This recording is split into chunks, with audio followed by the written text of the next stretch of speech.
No quadro Pergunte ao Profissional de hoje, vou conversar com a arquiteta Margarete Brito, que vai responder algumas questões enviadas por nosso público, que vai desde perguntas sobre reforma até alguns pontos sobre decoração. Oi, Margot. Tenho aqui algumas questões para você responder. A primeira delas é: o que mais onera na construção de uma casa e o que pode ser feito para reduzir os custos? Oi, Lídia, veja só. Na construção de uma casa, o que mais onera, na verdade, é a parte do acabamento final, onde entra a parte dos revestimentos, dos metais de banheiro. Com certeza é a parte que é mais cara na construção de uma casa.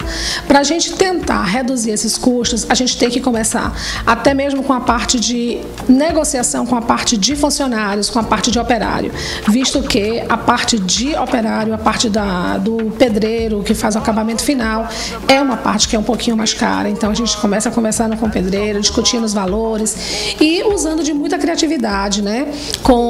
Reduzindo alguns materiais, investindo em detalhes com materiais um pouquinho de preço um pouco maior e trabalhando com materiais de preços mais simples, para a gente conseguir fechar a casa com um acabamento bonito e sem grandes custos para o cliente.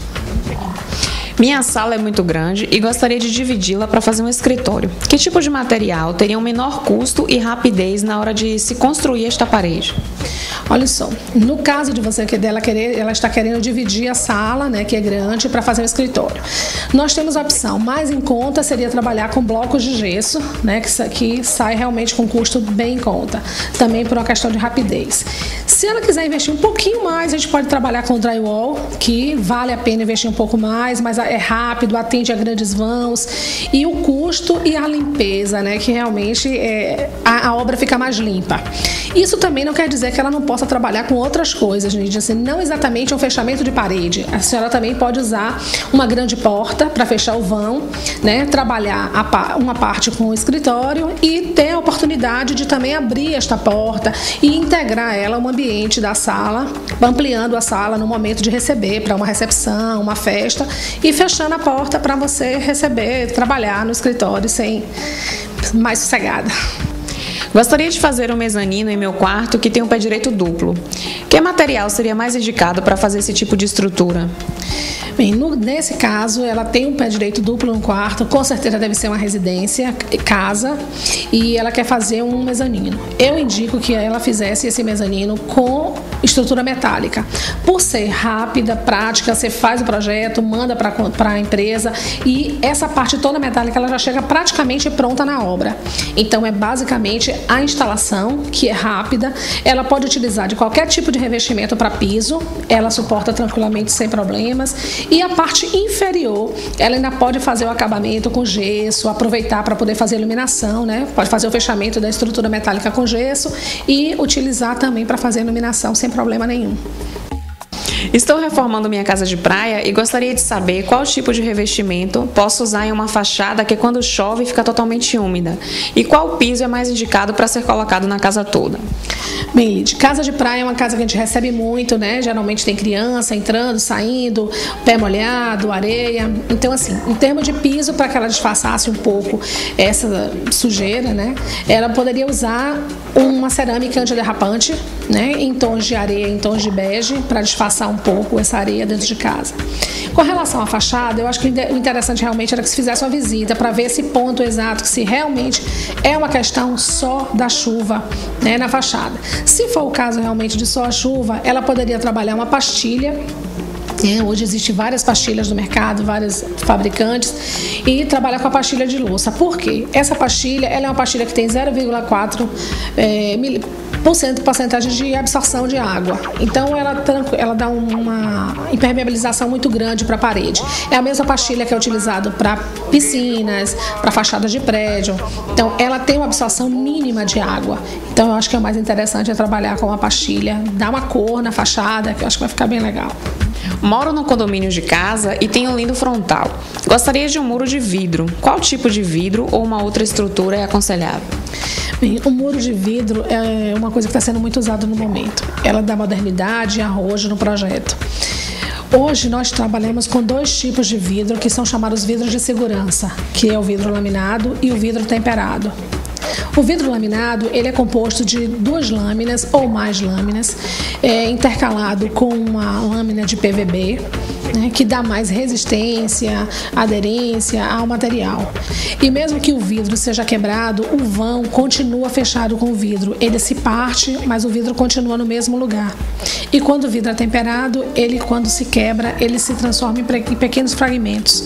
Então, esses fragmentos, eles são lapidados, na verdade, ele não machuca, não corta as pessoas. Esses vidros hoje eles têm cores, hoje você vê no mercado aí várias fachadas com eles em vidro. O que mais está se usando é o vidro verde, né? E esses vidros ainda têm um adicional de que eles brecam de 99,5% dos raios UVs. E também tem eles com tratamento acústico, isso é a prova de bala. Hoje existe realmente vários materiais no mercado, mas os mais indicados são os vidros temperados e o vidro laminado. Com relação à estrutura para esse vidro, eu indicaria que ele trabalhasse com estrutura em alumínio, né, aqui para Salvador, ou com a estrutura em aço inox. Okay. Qual a importância do tapete na conclusão de um projeto? Dê uma dica quanto ao seu uso para quartos e salas.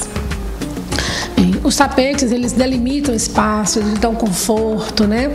Aquela sensação de conforto que é muito interessante. No caso de quartos, eu gosto que o tapete, eu trabalho com tapetes grandes, eu gosto que o tapete abrace toda a cama, que ele passe em média 50 centímetros de cada lateral da cama e no pé. Ele não precisa passar do criado mudo, ele pode apenas encostar no criado mudo, estar próximo, mas as laterais da cama e o pé da cama que ele passe uns 50 centímetros. Na questão da sala, o que é que acontece? Depende muito do espaço que você tenha. O ideal é que esse tapete adentre o sofá em no mínimo 20 centímetros, que ele passe por baixo de toda a mesa de centro e que vá até o outro lado da sala, até após o outro sofá. Quando for um caso de poltrona, que passe na poltrona ou que passe do sofá do outro lado também 20 centímetros. Hoje as pessoas trabalham as salas, os livings, né? Também como home, por uma questão de espaço.